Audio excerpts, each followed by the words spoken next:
You're listening to The Voice of Russia in London with me, Juliet Spare.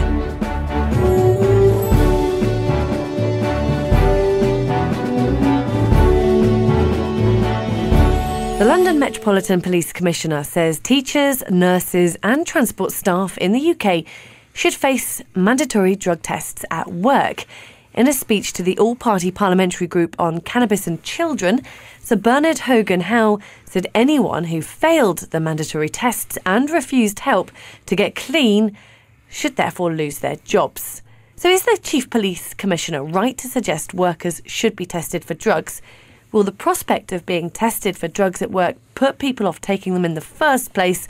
Or does it mean companies will be able to use a drug testing policy to get rid of staff more easily? So around the table to debate and answer those questions is Peter Reynolds, party leader of Cannabis Law Reform, and Mary Brett, trustee of Cannabis, Skunk, Sense charity and also a former biology teacher, and Philip Landau, an employment lawyer at Landau Zeffert Weir Solicitors, acting for employees.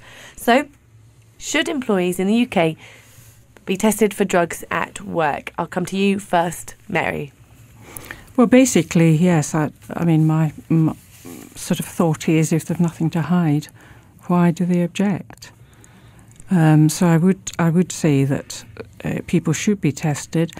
We brought dogs in to the school. It was a police initiative. It was a grammar school I taught in.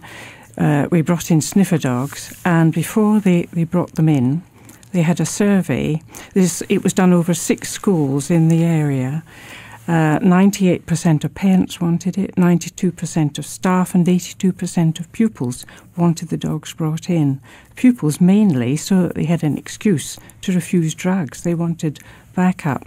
Now 92% of the staff approved of it, and after they'd been for one visit it went up to 94% of the staff. And that meant obviously that staff were there could be tested as well. So there was no problem with it.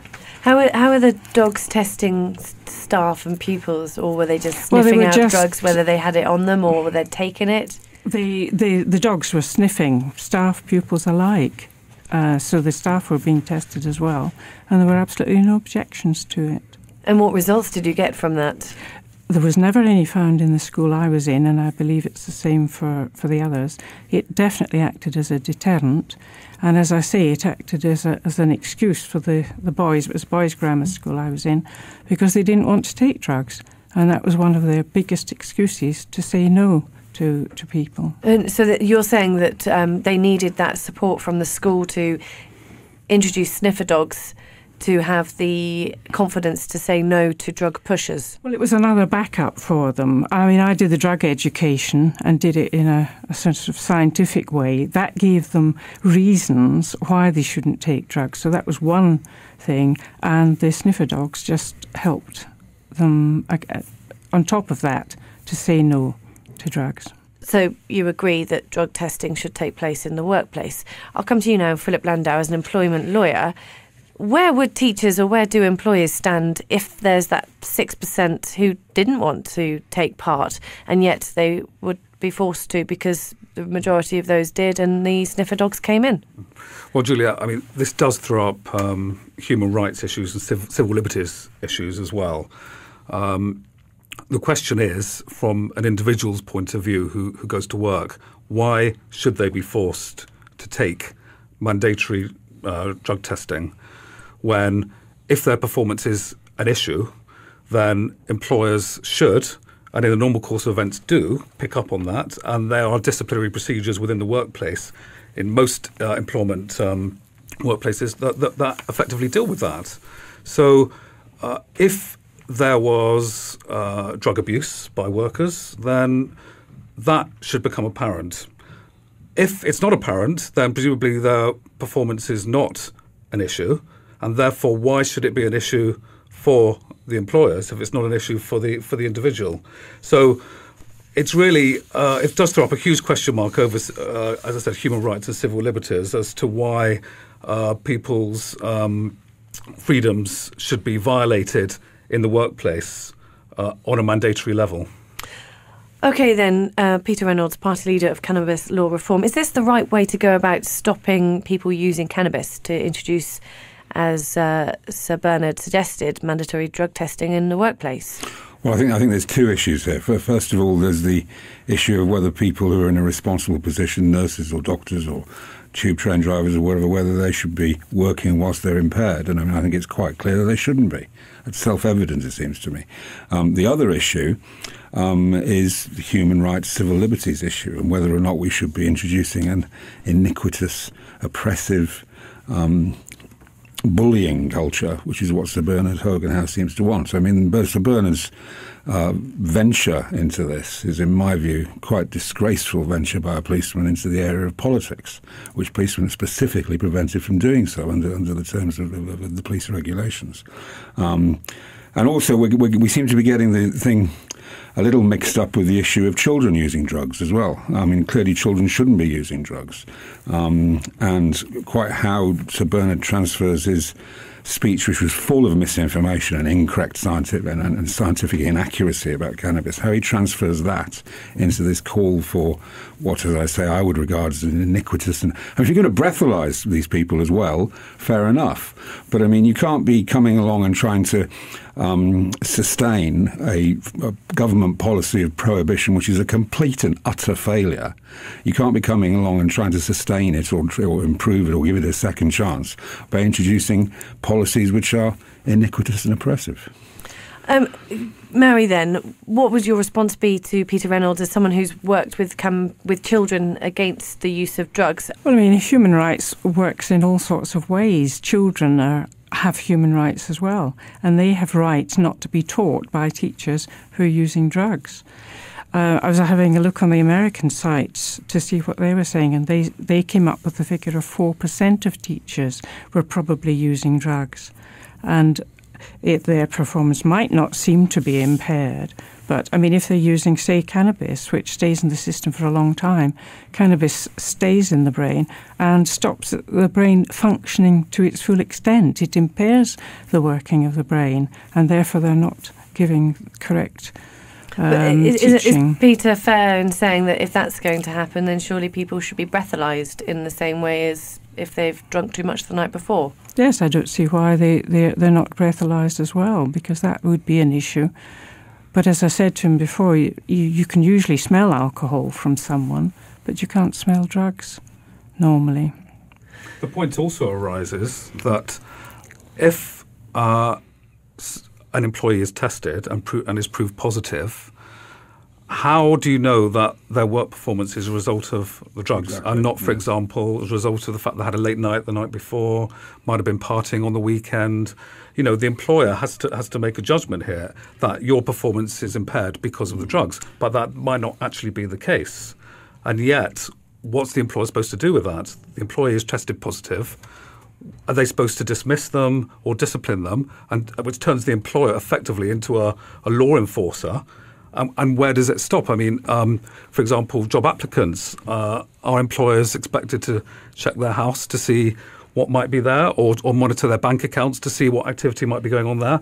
There is a fine line between an employer and a law enforcer. Absolutely. And the other thing is that, there are many prescription drugs which are far more debilitating to people's work performance than cannabis would be, for instance. I think all the scientific evidence and the doctors would support the idea that alcohol is much more debilitating than cannabis. Again, I emphasise that nobody should be operating in one of these responsible positions while they're impaired in any way.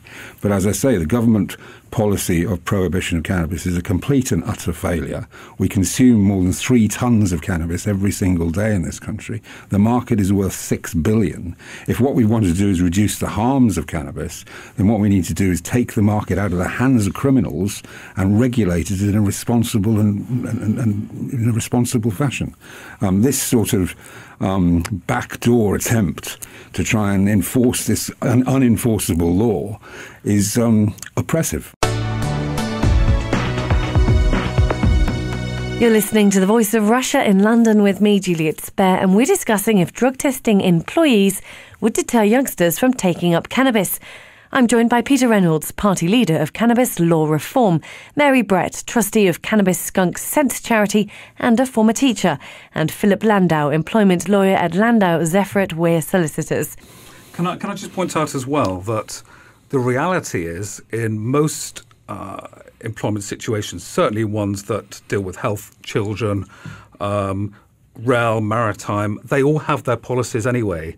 There are workplace policies and best practice policies that says we can test you for drugs and alcohol abuse, which is not mandatory, but it is nevertheless a term of the contract. The employee can refuse testing, but if they do, then obviously implications can be made from that, and ultimately an employee can be disciplined. But the fact of the matter is that in most workplaces of note, there are these health and safety policies, and employers are under a duty under the Health and Safety Act 1974 to provide a safe working environment. And in industries such as health, education, etc., it means that they do have to ensure that their staff are drug and alcohol free, and most would do that anyway, or should do that. I mean, I can tell you that I would much prefer to be in the hands, if you like, whatever profession we're talking about. I'd much prefer to be in the hands of someone who'd been smoking cannabis the night before than I would be in the hands of somebody who'd been drinking half a bottle of whiskey the night before. You let out rather a big sigh earlier, Mary. What are you disappointed with in what perhaps Peter has to say? I mean, Peter and I disagree violently on cannabis and its effects, and prohibition hasn't been a failure. Otherwise, we'd have more than 9% of the population, which is the percentage that take drugs at the moment. But I just don't see anything wrong. I mean, lots of workplaces, I looked again at the American sites, and there 57% of employment areas were testing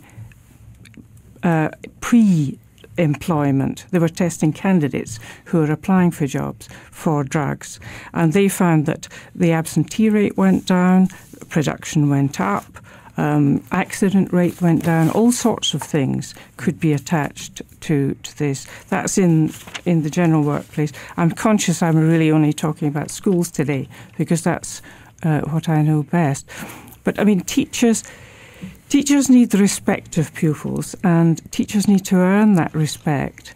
And if you have teachers saying, no, I'm not going to be tested for drugs, they'll have a hard job with the children. Children have a very huge sense of justice and fairness, and they would be, But the question is, Mary, should they be mandatory tested, or should they be tested if they show signs and symptoms that there may be drug abuse? Well, they should certainly be tested if they show signs and symptoms. Of course, I agree with that, yes. But should there be mandatory across the board, no matter who you are? And I think it is in a lot of firms anyway. Not mandatory, only in a very few Well, a lot of it's in their contract, isn't it? It's written into the contract. It's written into the contract. Random drug testing. Yes, but it's not mandatory, though. That's the difference. Mm-hmm. Whereas what Sir Bernard is proposing is that there's a mandatory trusting you will be tested, no matter what. Mm-hmm. Well, I mean, that can also work in all sorts of ways. If he says you'll be mandatory tested, then if somebody is using drugs and wants to give up, this will be an incentive for them to stop. Indeed. That's one other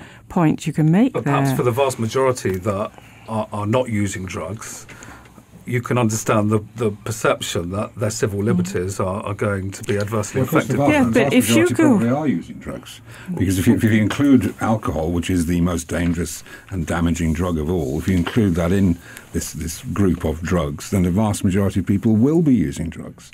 So what you have to do, what you have to talk about, is to what extent you're able to or should be imposing on people's rights to do that outside the workplace. Again, making the important point that they should not be impaired whilst they're in the act of doing their job. Well, the way employment tribunals have looked at this historically is that they certainly have not endorsed the fact that because you're taking drugs, it's a fair dismissal for the employer to say, right, you're out. They haven't done that. They've linked it to your ability to perform the work that you're doing. Mm-hmm. And I think that's a very important point. When does it become a disciplinary offence? One of the other big issues about testing for cannabis is that the tests available for testing for cannabis don't measure impairment. Cannabis, you see, cannabis, the substances in cannabis that cause the high, the reason that people take cannabis, they're called cannabinoids. And our body also produces cannabinoids. There are exogenous cannabinoids that come from the cannabis plant, and there are endogenous cannabinoids that are produced within our body. So the chemicals, if you like, within cannabis are actually compatible with our body's chemistry. And for that reason, they stay in the body for anything up to 30, 40 days after use, whereas alcohol is a poison, and our body excretes it immediately. I mean, this in turn has led to a dreadful situation, dreadful enhanced drug harms in prisons. Because in prisons, people used to smoke cannabis, and then when mandatory drug testing was brought in prisons, people were being caught for smoking cannabis, up to a month, 6 weeks after they'd done so. And so what's actually happened in prisons is prisoners have turned to using heroin and cocaine because these substances are poisonous. They're not compatible with our body's chemistry. The body excretes them immediately, and so they can take those, and two days later they can test clean. But with cannabis, even when there's no evidence of impairment whatsoever, a month or 6 weeks later they can still be testing positive. So it's not fair, essentially, because it only tests use rather than impairment. That's right. And so if you used cannabis on a weekend recreationally in your own private time, therefore why should an employer have the right to test you on a mandatory basis the next Wednesday? Exactly. And you test positive, and you would be either told to go for a rehabilitation program or you would face losing your job. Now, the question then I put again to you, Mary, is should someone's choice of a recreational drug, albeit illegal, on a weekend, should they be penalised in their working practice by being tested for it? I don't see why they shouldn't. I mean, they're using an illegal drug, whatever the time of day is. And the business with THC is fat soluble. That's why it stays in the body for such a long time. Things like heroin, cocaine are water soluble, and they are very quickly out. Cannabis isn't compatible with the body because if it is, it would be discharged very quickly. I still think there should be tests, even though it doesn't impair your performance at work. So you have a recreational drug over the weekend, but you're absolutely fine. You're going to work on a Monday morning. You still believe that it's right to have tests in those circumstances? As I say, children should respect teachers, and if they're having joints and things at the weekend and coming in. And anyway, this impairment business, if you take cannabis, I've said this before, it will stay in the brain. It interferes with all the neurotransmitters, which are the chemicals which take the messages between nerve cells. This is all impaired. The brain is impaired. It slows down. It's not true. And it is true. And it will be like that for several days. 10% of the THC that is in a joint is still there after a month. And for weeks after that, you can find it in hair and urine. Our body produces the chemically equivalent of THC, which is called anandamide. Our body also produces the chemical equivalent of CBD, which is called 2-AG. These substances are produced entirely naturally by our body, and that's why our body is happy for cannabinoids to remain in the system. It doesn't feel the need to excrete them straight away. They do not have the same chemical composition. THC and anandamide are different chemicals. It's simply that they fit in to receptor sites. Exactly. They have the same effect on the brain. They have the Yes. same Bringing effect on it the back. They're not neurotransmitters. the same chemicals. You're listening to The Voice of Russia in London with me, Juliet Spare, and we're discussing whether companies should be allowed to perform mandatory drug tests on employees like teachers.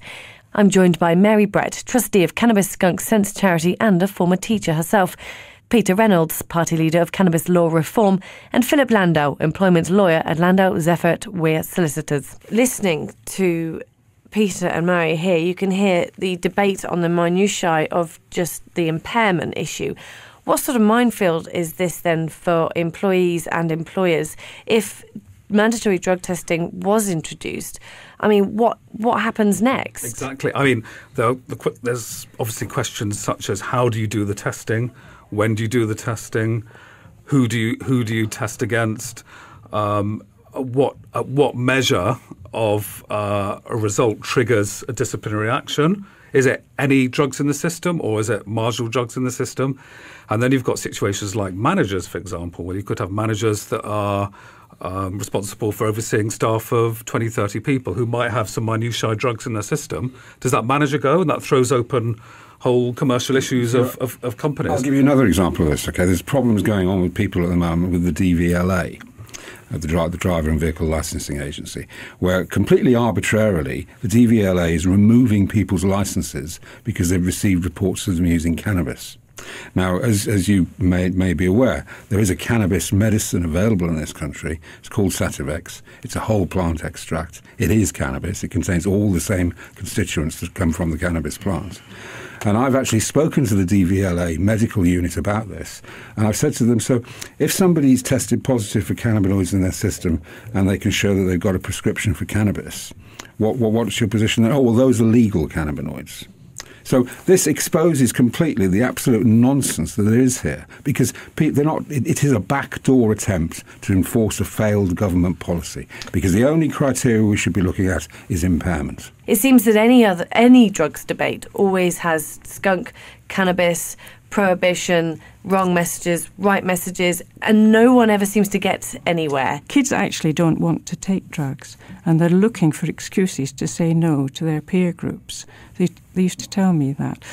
I used to tell them the truth about cannabis, which isn't out there at the moment. I mean, Frank says cannabis stays in the body for 2 to 7 days. It doesn't. Frank says that skunk is about twice as strong as the old-fashioned herbal cannabis in the 60s and 70s. That was 1 or 2% THC. The average skunk THC level in 2008, because that's the last potency study they've done, was already 16.2%. So it's massively more strong. It can range up from that same report to about 46% THC in cannabis. So I used to tell the boys absolute truth about cannabis. And for instance, Frank ignores the immune system, they ignore the possibility of a gateway system. Children are simply not being told the truth about cannabis. And I've been battling with Frank for a long time over this. Frank has become considerably more accurate in recent years, in actual fact. It is true that cannabis is, on average, stronger than it used to be. On average, it's about 2 to 3 times stronger than it used to be. But when we use the word stronger, we have to be very careful about what we're doing, because what Mary is referring to is the THC content. Now, as I said earlier, there are believed to be something in excess of 100 cannabinoids in cannabis. 66 of them have already been identified. And for instance, CBD, the other most prominent cannabinoid, has an ameliorating effect against the effects of THC. So the ratio of THC and CBD in the cannabis makes a huge difference to the effect it has. But at the end of the day, Peter, it's whilst that may all be accepted.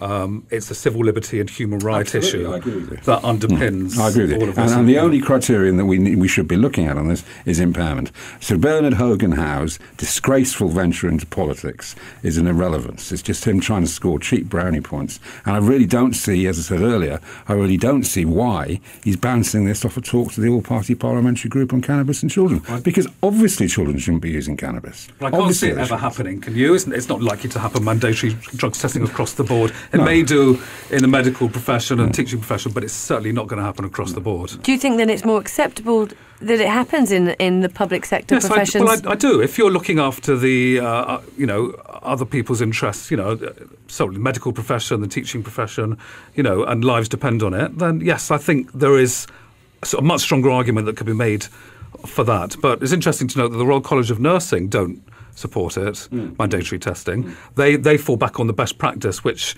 is let's have procedures in place to ensure that no drug taking is taking place, but not mandatory. It's absurd to suggest that somebody should be able to lose their job for having smoked a joint the night before, whereas somebody else who's had 4 sprays of Sativex, which is 51% THC, shouldn't. I mean, it's just nonsense.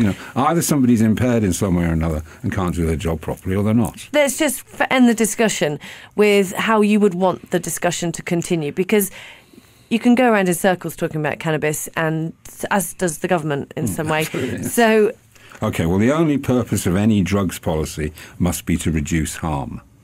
Of course, what the government says is to reduce use. Well, they don't even say to reduce use, they say to reduce misuse. Because there's an acceptance that you can use alcohol, although in fact most people misuse alcohol, but there's a suggestion that you can't use cannabis, you can only misuse cannabis. So as I say, the only basis of any drug policy must be to reduce harm. If we want to reduce the harms around cannabis, most of those harms are not caused by cannabis, they're caused by its illegality, or the fact that it's banned. You know, the fact that we have rented property being taken over and destroyed for illegal cannabis farms, the fact that we have young children finding it easier to get hold of cannabis than it is to get hold of alcohol, because the only ID that a dealer asks for is a £20 note. You know, and what our government has done, and it's both political parties, what they've done is they've abandoned our children and abandoned our society to crime. They've abandoned them to street dealers and criminals. You know, it's completely irresponsible policy. It's a policy that's based on scientific myth and scare story, and what we need to do is take responsibility, take this £6 billion market out of the black economy, put it into the hands of responsible retailers who will ask for ID if there's any doubt about the person's age, and deal with it that way. From a legal perspective, is there a new debate you would like to see happen? Well, I'll defer to my colleagues here in terms of the technicalities surrounding cannabis, but what I would say is, as a deterrent, if there was mandatory drugs testing in the workplace, I have little doubt that there would be a significant drop in the use. Because, I mean, I see people who lose their jobs every day, and this economic climate, it can take, I've seen people take year and a half before they secure new employment in some industries. So if there was that mandatory drugs testing, they would be certainly fearful for their jobs. And I think, on the whole, it's a good idea, putting aside the civil liberties argument. It's never going to happen, not in my lifetime, I don't think. But as for the alternatives, that's open to my two colleagues here, I think. I think you certainly deserve the last word, because I think we've probably been a little bit one-sided in an approach. But do you think then, what Peter says, that we've abandoned the children to a life of crime, and the government has abandoned the children? Where do you think the debate should go? The debate, it should be, we should try to prevent, go right the way back from, go to childhood. In schools, try to prevent. During the Just Say No campaign in the States, over 70% of kids didn't take cannabis because of the harm that it would do to their body psychologically and physically. There was a survey done here in 2005, my school took part in it, along similar lines, and over 90% of children were put off taking any drug because of the physical and psychological harm. So that's where we need to target children in school and give them the truth. So you would put that ahead of mandatory drug testing in the workplace? I think there's no substitute for really good preventative education. And what is in place now, and has been for the last 10 years, is harm reduction education. And what that says is, kids are going to use drugs anyway, let's show them how to do it safely. And that isn't true, because kids are not going to use drugs anyway. I'd like to thank all my guests: Peter Reynolds, the party leader of Cannabis Law Reform; Mary Brett, the trustee of Cannabis Skunk Sense Charity; Philip Landau, an employment lawyer at Landau Zeffert Weir Solicitors.